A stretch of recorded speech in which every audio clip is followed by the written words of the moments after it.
Today is March 18th. We are here at the Seattle Mariners backfields down in Peoria, Arizona, where we're going to try to get some behind the scenes footage today, more of what I've been doing for the last month or so. We really wanted to show you kind of what it's looked like over the past couple of weeks while I've been here, capturing all the footage that you guys have seen, the streams and what have you. This is kind of a day in the life sort of vlog style video. We're in the corner kind of where we were a few years ago down at the minor league backfields, but it's windy, so we're trying to stay kind of in a more enclosed area just so we don't get the wind and rustling and whatnot. We're going to try to show you as much as we can in terms of what I've been doing, finding players, some interesting stories of what the guys have been doing on the backfields, maybe during BP, playing some games, what have you. Pretty busy over here on the minor league side. Let's go over to the major league side.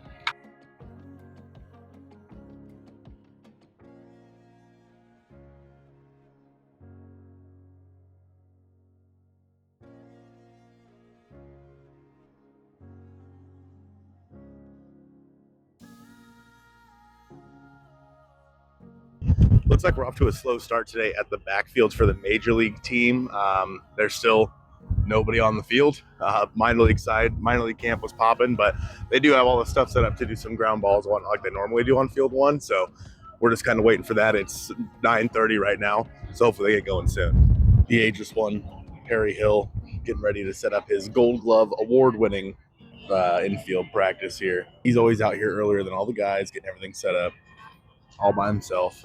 What is he, like 72? Carrying the bucket of balls like it's nothing. The Mariners are very, very lucky to have him.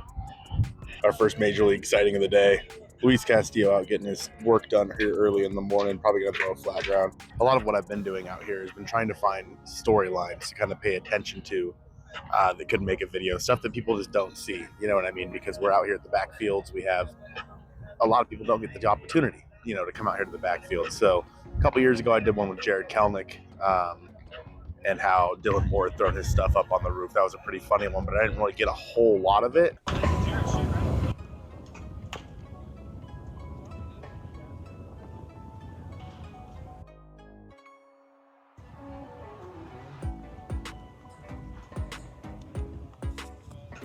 Dylan Moore just put Jared Kelnick stuff on top of the dugout, so right over there.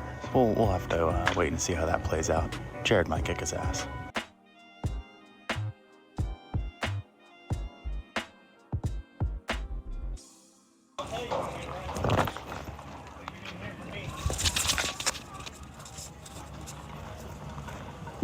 Need help getting it, or you all right? We're gonna find out. Come see me. So that's what I've been looking out for so far, has been some sort of storyline, although there really hasn't been a whole lot there. We have Rowdy out there. You can tell which one he is. He's definitely the biggest guy out there. But otherwise, in terms of storylines, still early in the morning, but not a whole lot's materialized so far.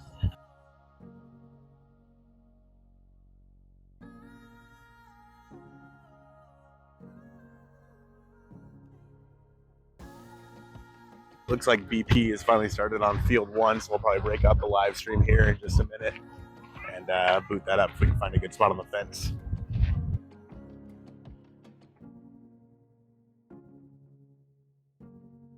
Ended up being a pretty uneventful day here at the backfields. Guys took BP. We saw a little bit of the outfielders throwing into bases, but now it's on to the game. This was kind of a little what's left. Everyone's pretty much gone. It is about 12:15 right now. Everyone's pretty much gone, so we're going to head on over to the game.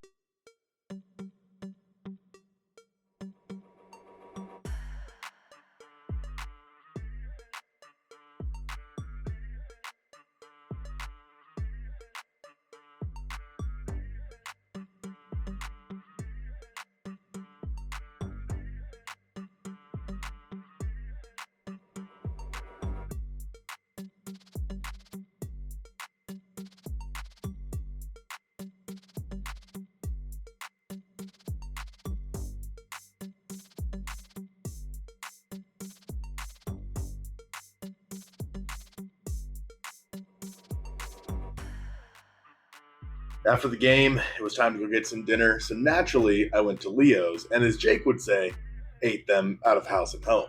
A storyline didn't really pop up today that I was really looking for, but I think that's okay. So instead, I went back to the hotel and did some editing.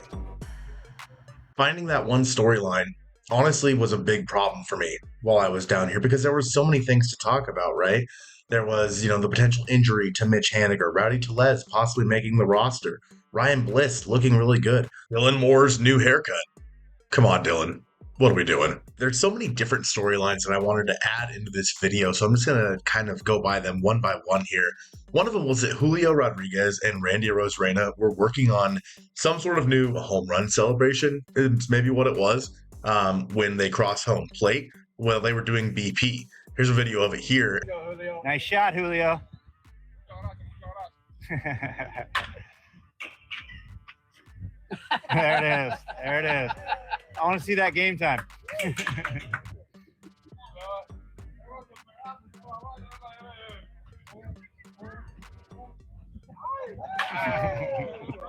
Lo and behold, apparently Victor was in on this too because he had a home run in the game the other day. And look.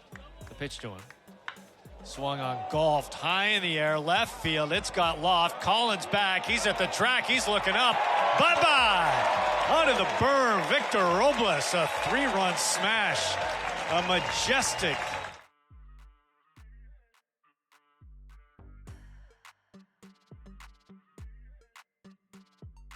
Also, the outfielders have been playing a game where, or I guess it's a training, but it's kind of like a game where they stand out, in their positions and they get hit ground balls. And the Mariners have like nets with gongs in them or something. And the outfielders, the goal obviously is to make a good throw to a base, right? But the outfielders, when they hit the gong, they get awarded points. Now, when they were going through this drill, it was pretty clear that Randy Arozarena was really good at this. This is Randy. He hit it. And Julio did pretty well too, but in the end, when it was announced that Randy beat Julio, first of all, started protesting. He said, no way. And Randy just started tackling him. It was hilarious. And then, of course, because it's Randy, he got up there on the mound. Randy's pitching.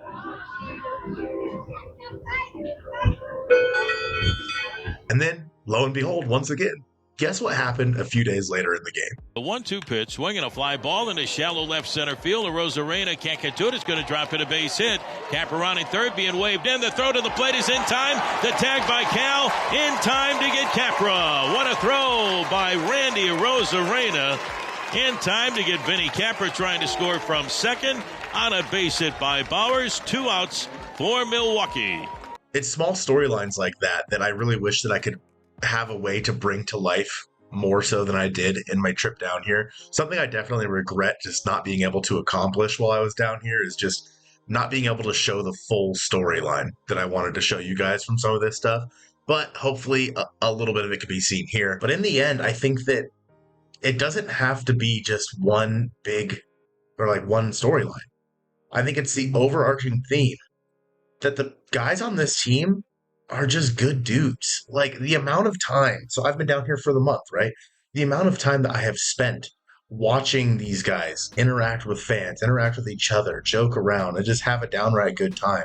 And the amount of generosity from guys like specifically Harry Ford or Samad Taylor or Logan Gilbert, guys like that who take so much time out of their day to sign for the fans and to make everyone's day a little bit better. I mean, you'll see, again, Randy Arozarena, he'll just go off and sign on his birthday, by the way. It was his birthday. He came out of the game and he stopped and signed for everybody along the fence on his birthday. During the game, he'd just walk over and start signing with people or start just chatting with people in the stands with the fans. He would throw baseballs into the stands. He would had a bunch of guys throwing baseballs out of the dugout just so he could throw them up to fans. That is what makes his team special. And I don't think that any one small storyline can cover it. And trust me, there's a lot of small storylines that I've seen while I've been down here. A lot of things that we've talked about over the past few podcasts. But in the end, the one thing that just kept coming back was how appreciative I am of the guys on this team, because I've been to other like spring training camps before. The other teams aren't like this. The other teams don't have this kind of camaraderie. They don't have these guys going out of their way to make fans' days. It's just not there. I'm sure there are small pockets, but it is every single person on this team. And I think that while, yes, there will be comments of like, oh, well, that doesn't win ball games, blah, blah. You're right. But what the Mariners have done is put together a team that's easy to root for, a team of a bunch of likable dudes who we all want to see succeed. There's not one guy on this team that I don't want to see succeed in 2025. And I think overall, that's the storyline that really stands out above everything else. The one that has really kind of been the story of camp for the month that I've been here. And as I get closer to the end of camp, the emotions start to take a toll. I'm like, man, I've been doing this for a month now. This is my dream job. You know what I mean? And I'm down here watching all these guys, just how good of people they are. It's stuff you don't always see. And I think more than anything else, that's what I wanted to try to convey with this video. And I hope that happened.